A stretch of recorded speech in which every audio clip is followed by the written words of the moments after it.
L'invité de ce matin, comme annoncé, est avec nous, c'est le seul. Paul-Martin Mutanda, bonjour. Bonjour, M. Gumbala. Monsieur Mutanda, vous êtes coach, motivateur dans le domaine de l'entrepreneuriat et affaires.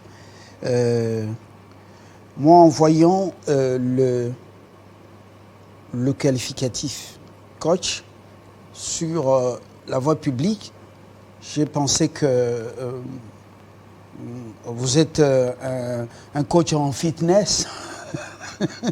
Et pourtant, ce n'était pas ça.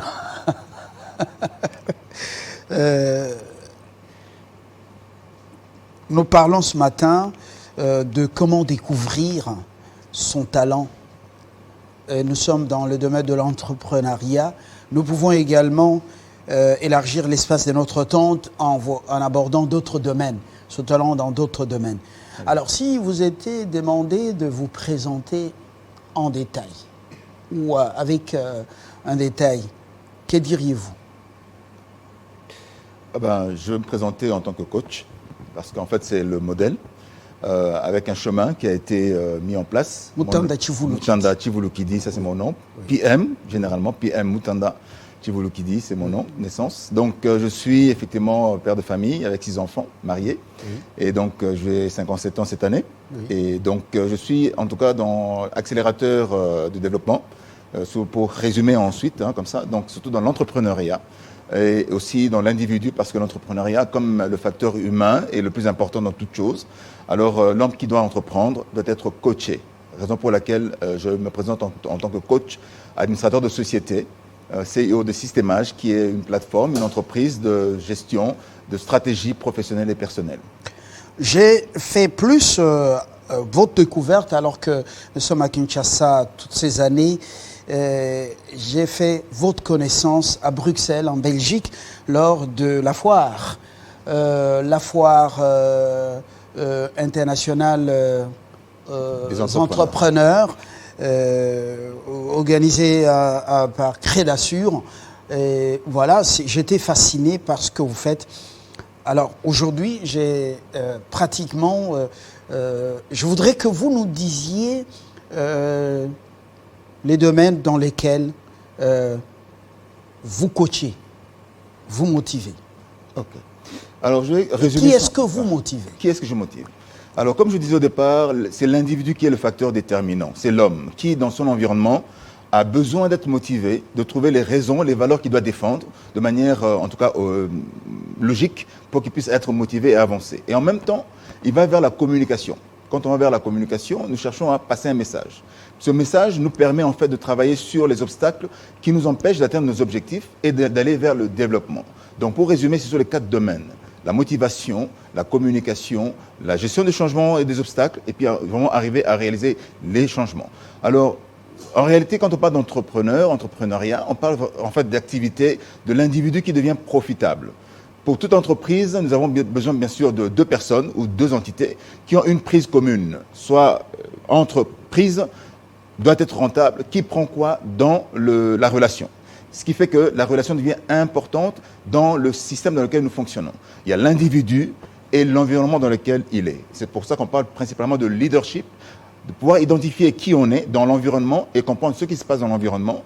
Et après, pouvoir interagir avec la bonne personne au bon moment, avec les bonnes ressources, pour pouvoir assurer le développement. Donc, c'est-à-dire l'entrepreneur, le chef de projet, le père de famille, le responsable de groupe, les équipes, etc. C'est dans ce domaine-là que je fonctionne. Et surtout, l'entrepreneur qui veut réaliser un objectif, qui veut réaliser son entreprise pour être sûr que ce sera profitable. C'est dans ce contexte-là que j'interviens principalement. Un écrivain d'origine congolaise, il doit être franco-britannique maintenant, en écrivant le livre intitulé, je l'ai lu avec beaucoup d'intérêt, L'esprit de leadership.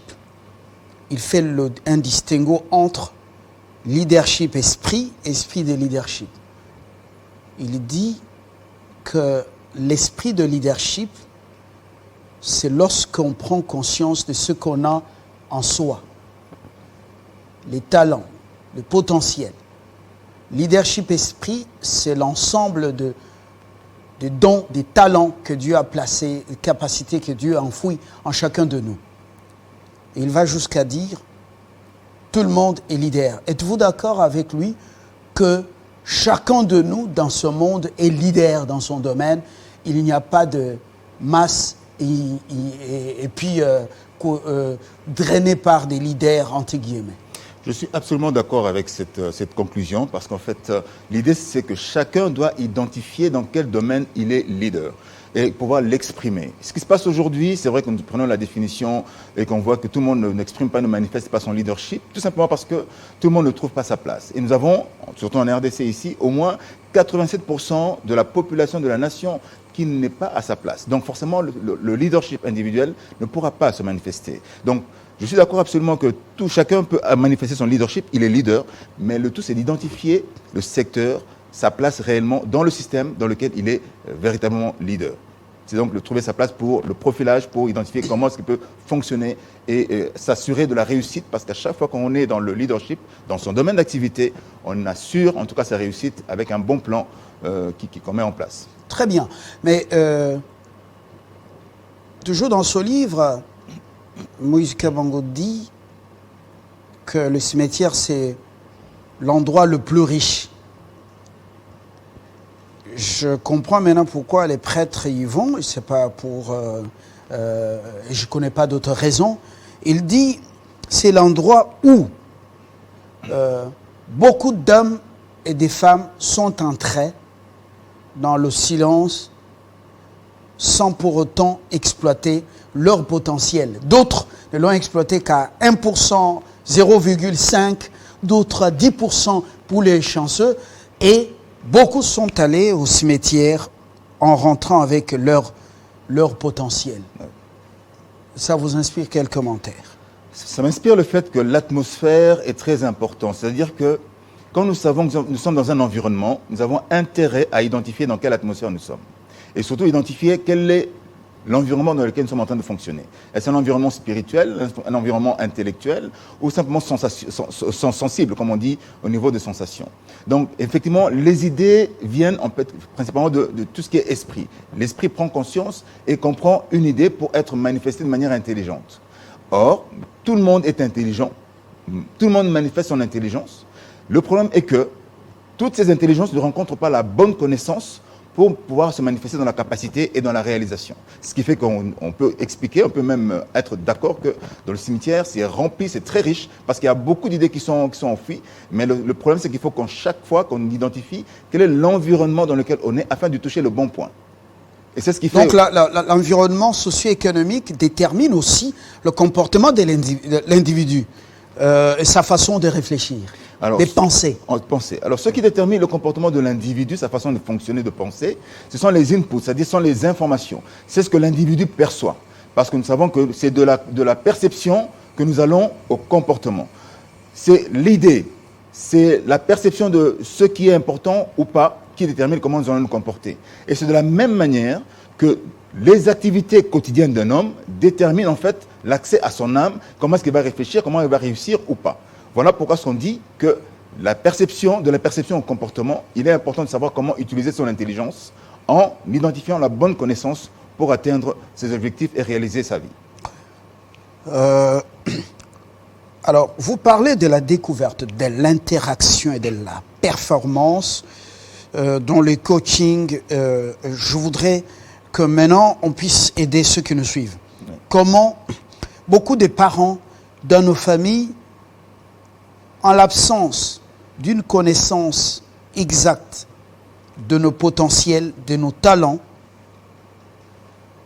et beaucoup de services de guidance, d'orientation scolaire et professionnelle, hier, même aujourd'hui, en l'absence de ces services dans nos écoles, nous ont guidés, orientés vers les sections, le domaine d'études pour lesquels on n'a pas réussi à éclore ce qui était en nous. Des erreurs graves. Je suis médecin, je veux que ma fille devienne aussi médecin. Je suis journaliste, je veux que mon fils devienne aussi journaliste. Absolument. Je suis politique, je veux que mon fils, comme Charles Michel a emboîté les pas de son père, Louis Michel, il doit devenir absolument politique. Comment arriver à déceler, à découvrir le vrai moi en moi, le vrai potentiel à moi pour que je sois performant dans le domaine de ma prédilection dans la vie. Donc le problème au départ, effectivement, sont les parents, les autorités, ceux qui nous éduquent. Lorsque nous ignorons qu'il nous faille d'abord passer par l'orientation, l'orientation non seulement parce que je pense que ce serait bon pour mon enfant ou bien ma communauté, c'est parce que l'enfant est capable, il exprime une forme de talent, on décèle quelque chose qui peut être développé. Et ça, c'est la première des choses, nous, en tant qu'autorité parents. Donc, orienter l'enfant de la manière la plus juste et adéquate aux besoins de la société. Alors, pour maintenant éclore cela, il est important que chaque individu, chaque parent, chaque responsable, chaque organisme commence d'abord par la démarche de profilage. Donc, profiler et faire le meilleur, pour faire un meilleur casting, c'est d'identifier réellement, entre guillemets, dans l'intelligence que tout enfant a, tout homme a, de pouvoir déceler quelle est l'intelligence de chacun. C'est là. Donc, à partir de la maison, il faut avoir le temps d'observer les enfants. Absolument. Et surtout parce que si on ignore, quand nous sommes les parents, des fois nous sommes passés par une phase d'ignorance, nous ne savons pas effectivement comment l'intelligence des enfants fonctionne, il nous faut d'abord commencer à apprendre, parce que nous n'allons pas arriver à faire quelque chose de ce que nous ignorons. Qu'est-ce que nous allons faire? Nous allons apprendre à comprendre comment se fait l'orientation. Il y a différentes intelligences, il y a une manière différente de fonctionner, il y a aussi différentes manières d'atteindre des objectifs. Et donc, en termes de cela, dans le système, l'écosystème, nous allons identifier par quoi commencer, quelle information, insérer l'information pour que l'enfant perçoive ce qui est important pour lui, surtout dans son évolution, et ensuite commencer à fonctionner pour mieux opérer sur le terrain et atteindre ses objectifs dans la vie. Donc, il est important, effectivement, d'identifier le talent au départ, même si le talent n'est pas encore clair, mais au moins identifier quelle est l'intelligence de l'enfant et avec quelles connaissances nous allons mettre ensemble pour savoir quel objectif va atteindre. Tout à l'heure, j'étais assez triste de savoir que finalement, qu'est-ce qui est important que les gens perçoivent?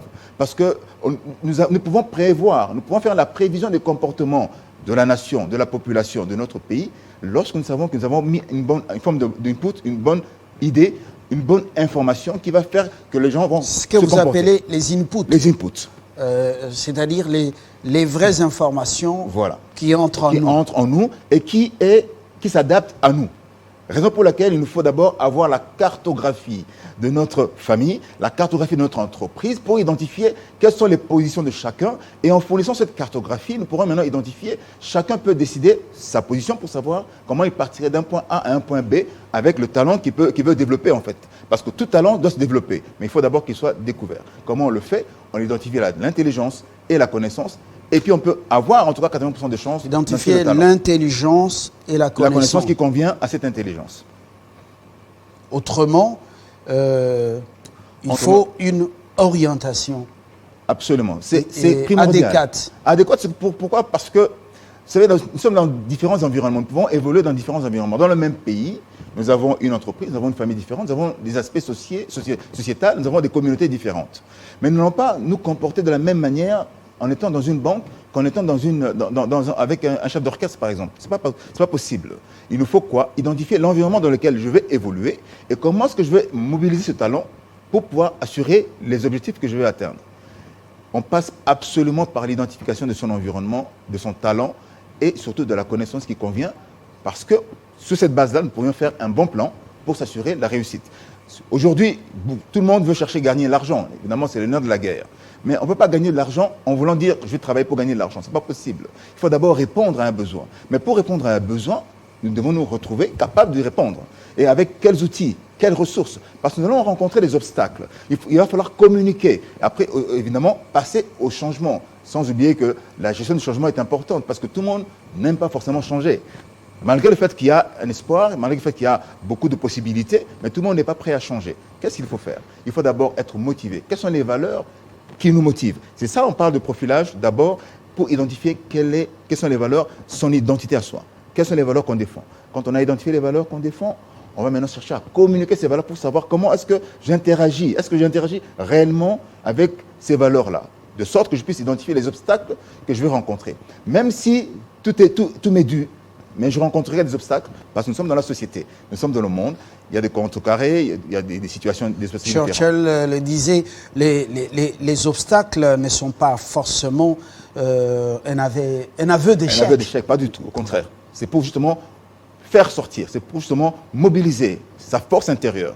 Et ainsi, on pourra, à partir de la force intérieure, on pourra toucher son identité, son authenticité, afin de savoir avec qui collaborer, comment mobiliser l'engagement et avoir l'autorité qui nous est due et le manifester plus facilement. Sinon, nous allons tourner en rond, aller va et passer 10 ans à chercher à atteindre un objectif, alors que nous pourrons le faire en 6 mois, 1 an. Certaines personnes ont eu des diplômes en droit, des grands diplômes. Mais dans la vie courante, quand il ouvre la bouche, vous ne pouvez pas savoir qu'il est passé par les études de droit. Mais un coiffeur hors pair, lorsqu'il tient la tête de quelqu'un, tout le monde doit demander, mais monsieur, vous sortez de quel atelier? Comment vous pouvez coacher une telle personne? Au barreau, il ne se retrouve pas. Dans le droit des affaires, il ne se retrouve pas. Mais c'est un homme formidable d'un autre côté. Quel conseil pouvez-vous prodiguer à une telle personne? Alors, c'est une richesse en même temps. La personne doit être contente d'être passée par là, même s'il y a eu une perte de temps, même si la personne n'a pas développé vraiment de manière profonde ses talents et ses compétences, mais peut faire un bon assemblage. C'est pour ça qu'on parle de profilage, c'est un assemblage. C'est comme la musique. Quand vous voulez entendre le bon son, vous voulez qu'il y ait une bonne musique, il faut relier les vibrations, le son, etc., dans un environnement spécifique, dans une boîte qui donne le bon son agréable. Ou bien, si on a l'intention de déranger, on fait le son vraiment désagréable. L'intention, c'est quoi? C'est que je dois faire un assemblage adéquat de ce que j'ai. Je suis avocat, je connais un peu la loi, je ne suis pas très fort au barreau, mais je suis un très très bon coiffeur. Je vais utiliser la loi pour pouvoir mettre mon entreprise en valeur avec la connaissance de la loi que j'ai. Donc je vais mettre ensemble pour identifier qu'est-ce que je peux mettre en place comme valeur, qu'est-ce que je peux élever, comment est-ce que je peux créer plus de valeur et comment je peux même enseigner, comment même je peux créer une école, comment je peux créer une histoire, écrire mon histoire au travers des connaissances que j'ai acquises. Et c'est cela, ça devient important de savoir comment utiliser le talent.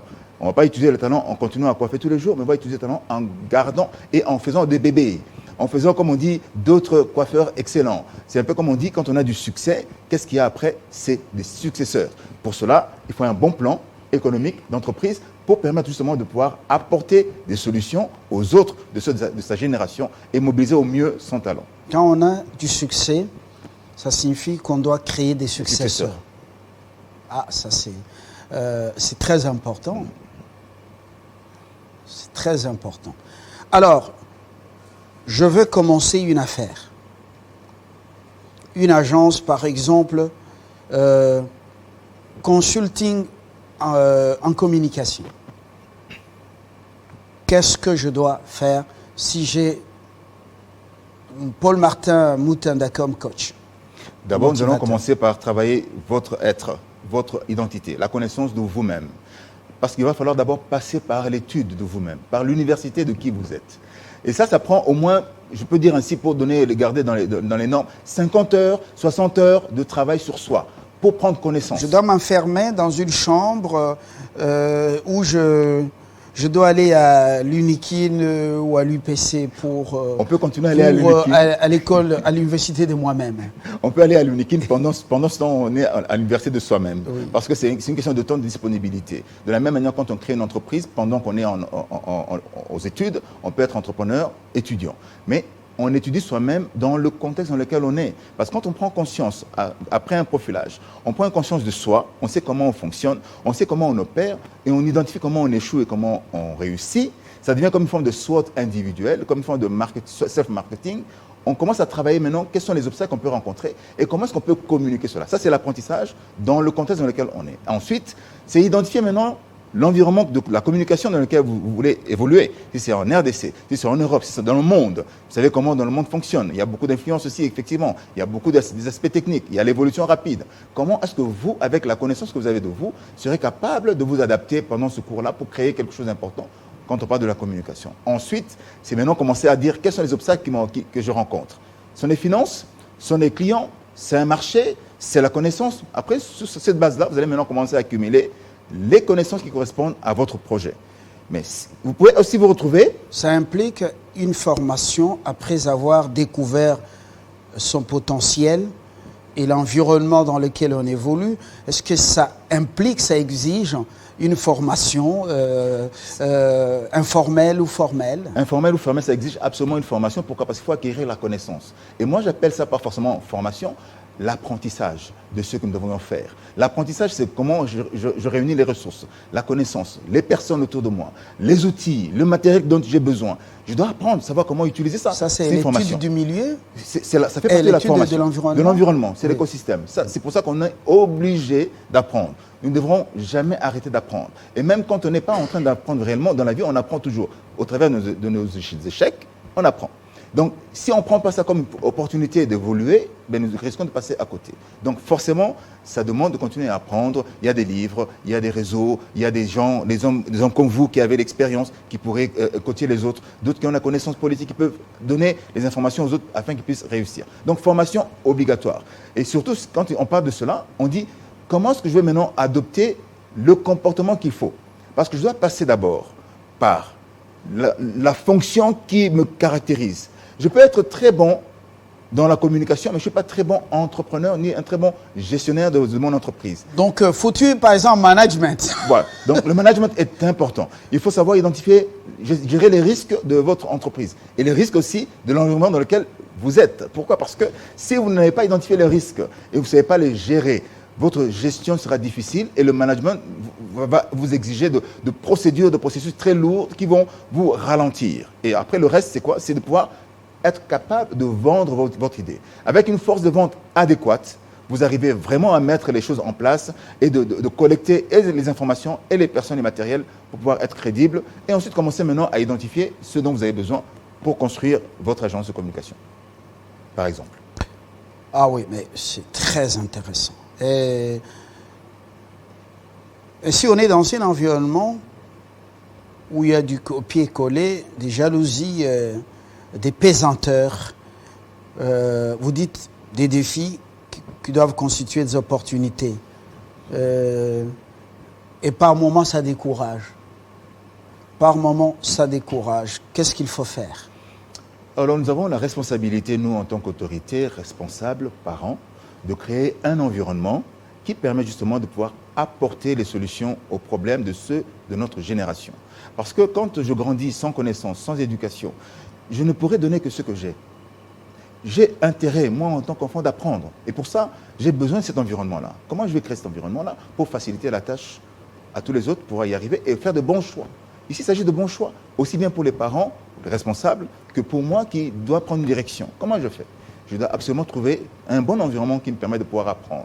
Et là, la déception vient du fait que je ne trouve pas d'environnement.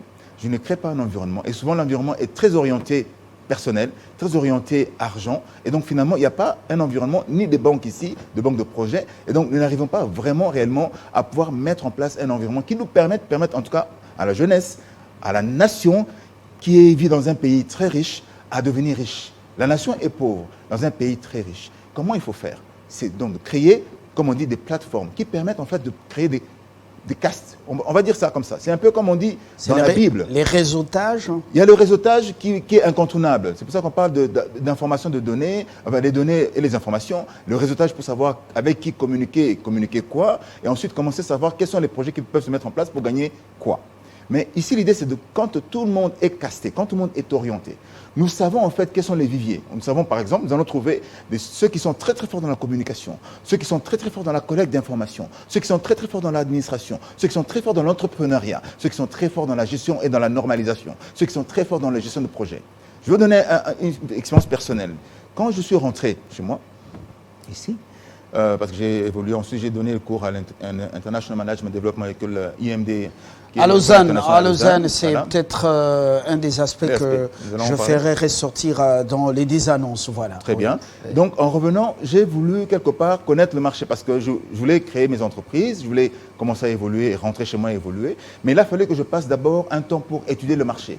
Je ne pouvais pas commencer à venir comme ça parce qu'on a un business, on a des idées, on commence. Alors, j'ai pris 2 ans, jusqu'à moi à 3 ans, à étudier le marché.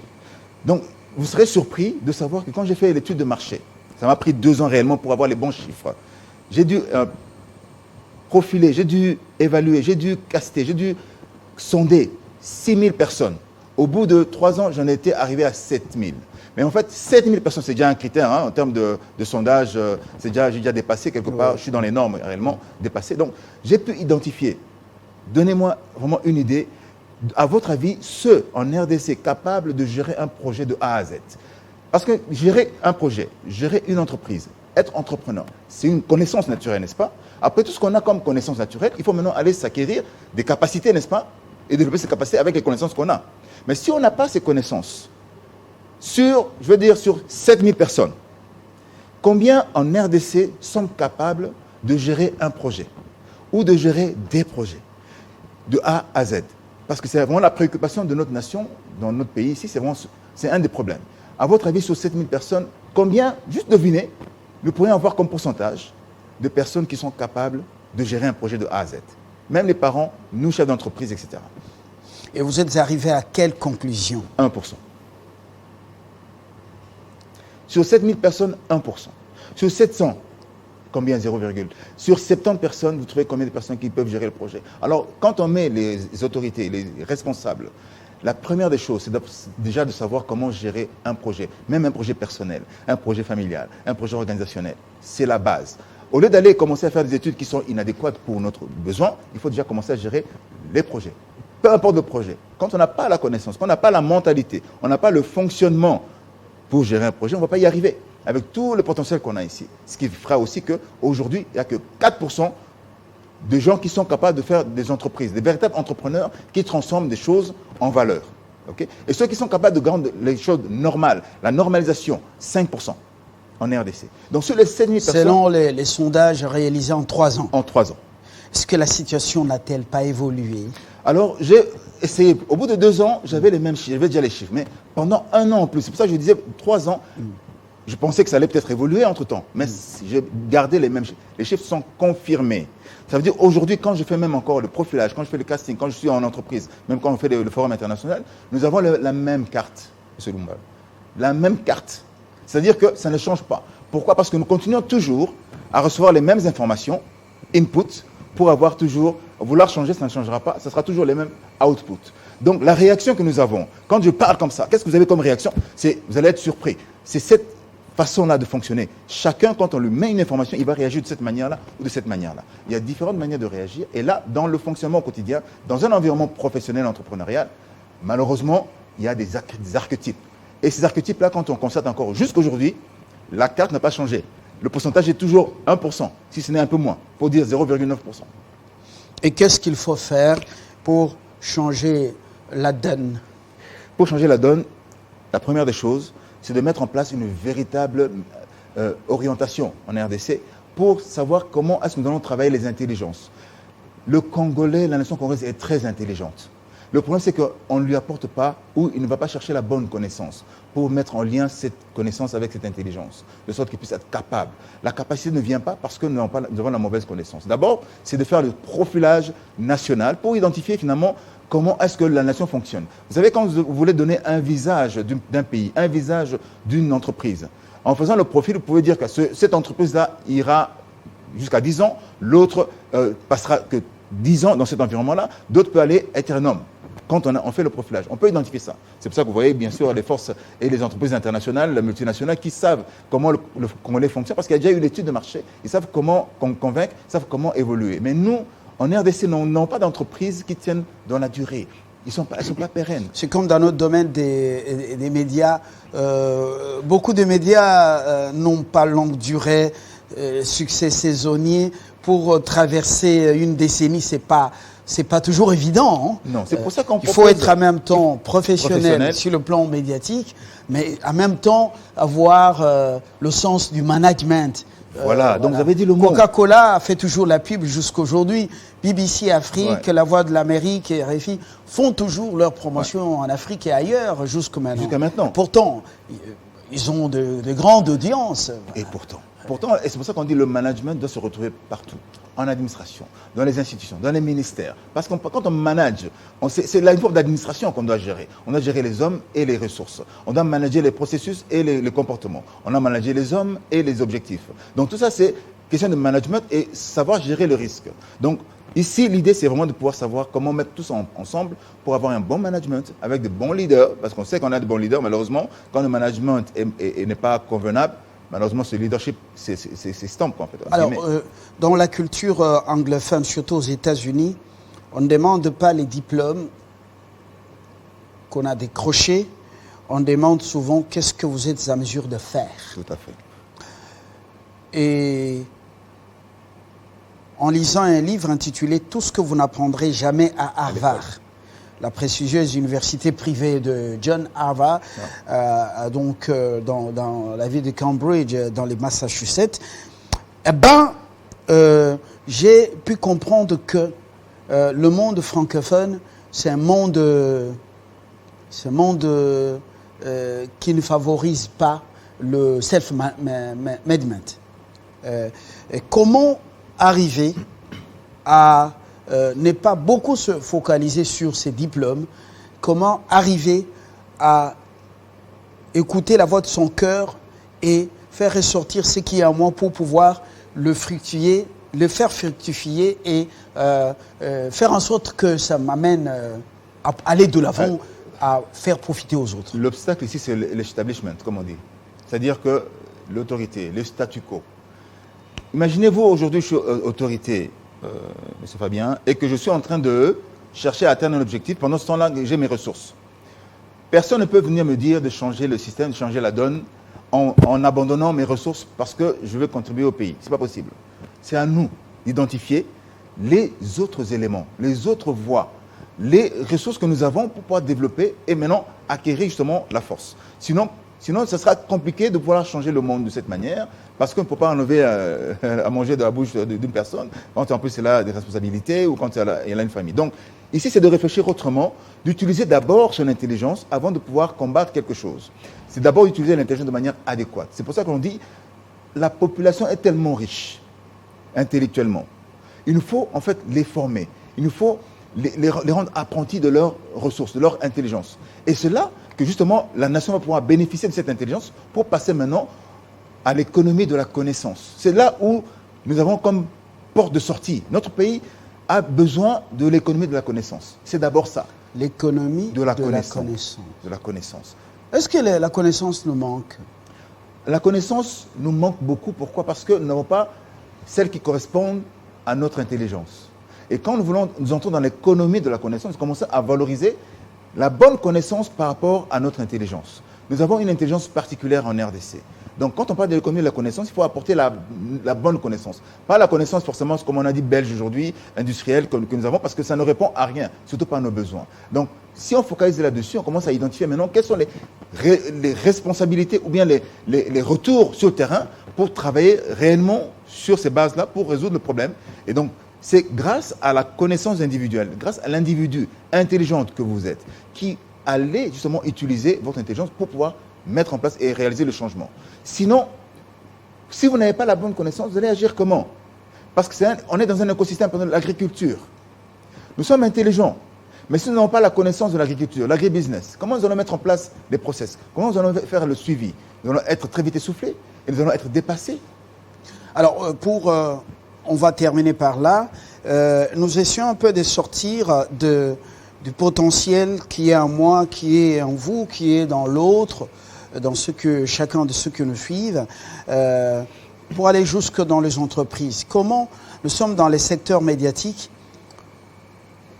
Certaines chaînes de télévision, stations de radio sont en train de fermer après juste 2 ou 3 ans, 4 ans à la rigueur, en train de fermer alors que elles avaient ou elles ont de la logistique,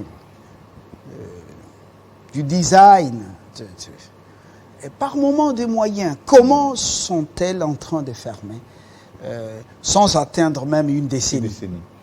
Et là, je vais entrer dans la vente. Vous avez parlé tout à l'heure, tout le monde peut être leader. Malheureusement ou heureusement, ceux qui sont en train de faire ces activités n'ont pas trouvé leur place véritable. Ils ont des ambitions, ils ont de l'argent, ils ont la logistique, mais ne sont pas réellement en train de faire le bon business pour eux.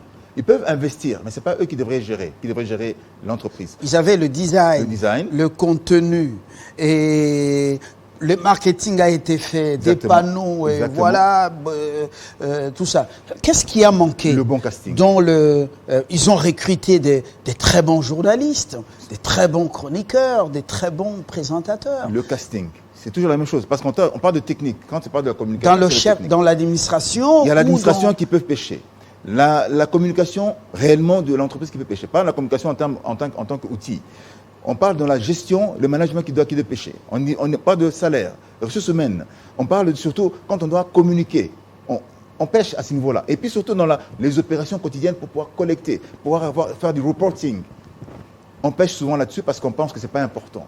Et dans l'historique, il est important de savoir collecter les informations pour capitaliser ces informations, de sorte que justement ça puisse prendre la durée. Si on ne sait pas capitaliser avec des reporting, avec les bonnes personnes, c'est-à-dire la bonne compétence aussi à la bonne place, ben on va avoir des problèmes. On peut avoir de bons journalistes, mais qui ne font pas ce qu'ils doivent faire. On peut avoir de bons administrateurs, mais qui ne sont pas là où ils doivent être. C'est pour ça qu'on parle de casting, on parle vraiment de profilage. Est-ce que ce n'est pas le problème oui. de la tête qui accuse, par exemple, un déficit managérial? La tête, on dit qu'il n'y a pas de mauvaises troupes, il n'y a que de mauvais chefs. Vous avez dit mauvais chef. Un chef choisit, fait un casting. Si je suis un mauvais chef, c'est parce que je n'ai pas fait le bon casting. Donc si je fais le bon casting, j'aurai de bonnes personnes. Il ne s'agit pas de ce qu'on a dans la tête. On a de ce qu'on a appris et ce qu'on va faire dans cet environnement. C'est lié les deux. On parle de leadership. Moi, j'ai la connaissance, mais quel est l'environnement dans lequel je veux être bon? Je dois faire ce casting, je dois faire ce profilage pour identifier l'écosystème dans lequel je fonctionne et naturellement, qu'est-ce que je produis. Pour me mettre dans la productivité, en mode productivité, je dois identifier là où je fais naturellement des projets et des résultats sans même dormir, sans même y penser. Quels sont comment on peut dire, prolégomènes pour un manager, pour un privé, un manager privé ou public, de pouvoir pérenniser le succès? Et je reviens sur le casting, parce que souvent, vous savez, nous avons aussi beaucoup d'entreprises ici qui font le recrutement. Le recrutement, malheureusement, peu importe si c'est des grandes sociétés, je peux dire aujourd'hui, je peux m'asseoir et décider qu'ils ont de mauvais recrutements dans le domaine dans lequel ils sont. Il y a beaucoup d'aspects techniques, mais on oublie souvent les aspects personnels, les aspects comportementaux de l'individu. On oublie que finalement, quand on a une idée qui entre, le comportement peut être différent, même si on a des compétences. C'est l'homme. On doit mettre l'homme au cœur de sa réussite. On doit mettre le Congolais au centre de sa réussite, même de son apprentissage. Donc pour ça, il est important de savoir comment profiler, comment caster, comment identifier la bonne personne à la bonne place. Pour ça, il faut créer des viviers pour pouvoir identifier la bonne personne entre eux. On termine par ces petits points. Au niveau du pays, on sent que le leadership politique est en déphasage avec le peuple. Il peine à emballer le peuple dans sa vision. C'est une situation dans plusieurs pays africains. Quel est le vrai problème? Le vrai problème, c'est que le leader doit s'entourer de bonnes personnes. Et que nous, ce que nous faisons par exemple de Crédasur Academy, qui est le centre de formation que nous avons, nous apportons une cartographie, n'est-ce pas, pour permettre en fait aux leaders de pouvoir identifier le bon écosystème. Un homme politique, le ministère, toutes les institutions peuvent avoir de bonnes personnes. Il suffit d'avoir simplement la bonne carte. Et ce que nous pourrons apporter, c'est donc d'identifier les bonnes personnes pour cette cartographie qui correspondent à ce ministère. Et donc c'est facile en fait à le faire, mais on leur fournit la cartographie et leur fournit aussi les bons individus et les critères qu'il faut pour le faire. Monsieur Mutanda, est-ce que vous pouvez jouer un rôle pendant ce temps de la mise en œuvre de l'ambitieux programme de développement du pays à travers les 145 territoires?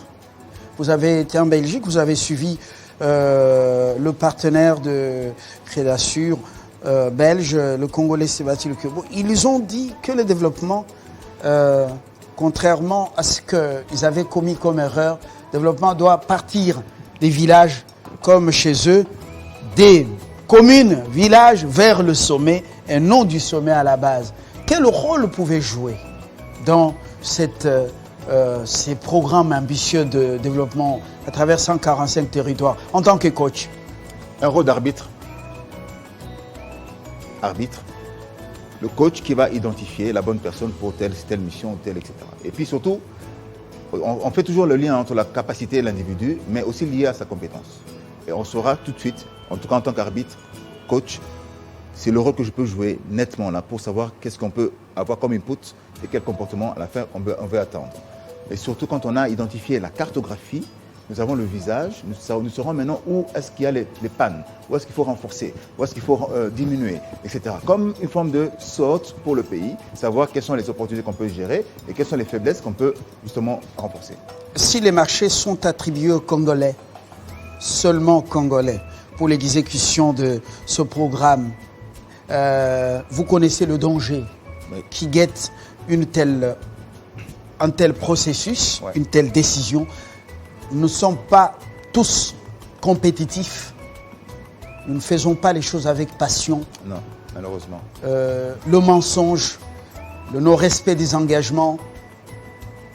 Comment arriver à faire des millionnaires congolais avec des gens comme ça? Sensibilisation, mobilisation, prise de conscience, mais surtout c'est au niveau de la tête. Hein. C'est-à-dire que quand on a notre chef qui veut créer des millionnaires, il a besoin d'outils. Et nous sommes, en tout cas chez nous, en tant que coach dans Crédasure Academy, nous sommes une arme à construction massive pour construire les communautés génératrices de revenus. De sorte que justement, les provinces puissent commencer à être autonomes. Voilà, mais je vous remercie. Amenez votre fer à repasser chez un réparateur, les chaussures chez un savetier, qu'il vous donne le rendez-vous dans 1 heure. Rentrez si vous allez retrouver tout au point, même des couturiers. Vous connaissez l'exercice, il est ardu. C'est terrible. Nous devons faire beaucoup. Monsieur Moutanda, vous êtes administrateur de société, oui. Coach, consultant leadership management. Vous êtes diplômé en leadership international pour la mobilisation de ressources à l'Institut international de management et développement de Lausanne. Vous êtes également diplômé en force de vente à l'école de commerce, la SEC à Lausanne. Vous avez créé votre propre boîte de retour au pays. Vous faites partie des industriels dans le secteur des hydrocarbures et de l'eau naturelle, pure et minérale. Alors, si les gens ont besoin de vous contacter, eh ben, appelez Télé 50, nous allons mettre ces contacts à votre disposition. Sinon, si on le fait maintenant, vous risquez d'être dérangé même par des curieux. Alors, nous jetons l'encre par ici, parce qu'on a commencé depuis 7 heures, heure de Kinshasa. On boucle par la Minute Info. Jenny, on vous retrouve pour la dernière livraison. Bonjour. Bonjour Fabien Lumbala, tout de suite, les titres.